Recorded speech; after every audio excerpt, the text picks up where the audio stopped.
G'day, my name's Chris Cox. I'm one of the co-founders of Infravision. It's great, we're a great Australian company.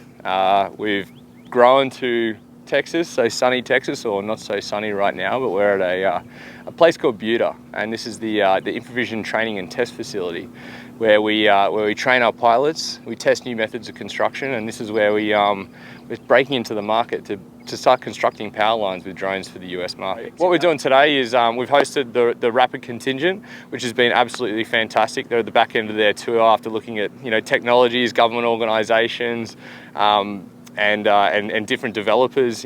How's the transition worked over the last 20 years in Texas? Well, it's been a fantastic road, and it's awesome to see that knowledge is now going to come back to Queensland to make the Queensland energy transition happen faster and actually give the benefits to not only the energy users in the population centres, but the landowners and the stakeholders of where this energy is going to be generated. What we're talking about is obviously Western Queensland and the areas that are often forgotten about. And so that's really exciting. What are we doing here today? Well, we've just done a stringing demonstration. As you can see, it's hot, it's Texas, it's muggy, but it's the same as Queensland, and that's what's really exciting. We've just done a stringing demonstration, constructing a power line for the team here.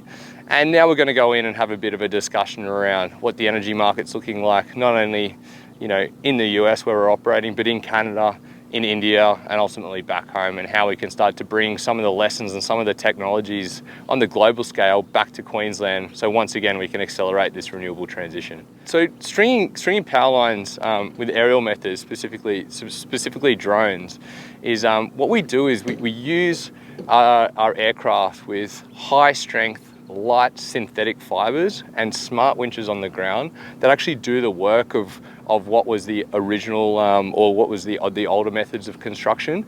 Those things pulled together allow us to string under tension. And what that means is we don't need to do as much clearing as what has traditionally been required for energy easements or power line easements. And that's true not only for the distribution space, but also for the transmission space, which is really where Infravision focuses.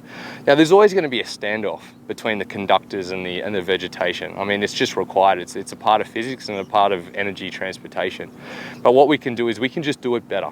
We can build our towers a little bit taller, or we can actually leave an element of vegetation between the towers that allows the natural flora and fauna to be able to move around freely in an environment that has already been affected by power line construction. Power line construction is absolutely needed. If we're going to make the world green, transmission is here to stay. We just have to find the balance of the low impact construction methods. And that's where robotic systems paired by different types of workforces and different types of construction methods all together can make a low impact solution that's ultimately better for the landowner, it's better for the flora and fauna of Australia, and it's better for the end energy user, and it'll end up being cheaper energy in the long run. It's been an exciting ride as the interest for the QEJP project has really started to spool up.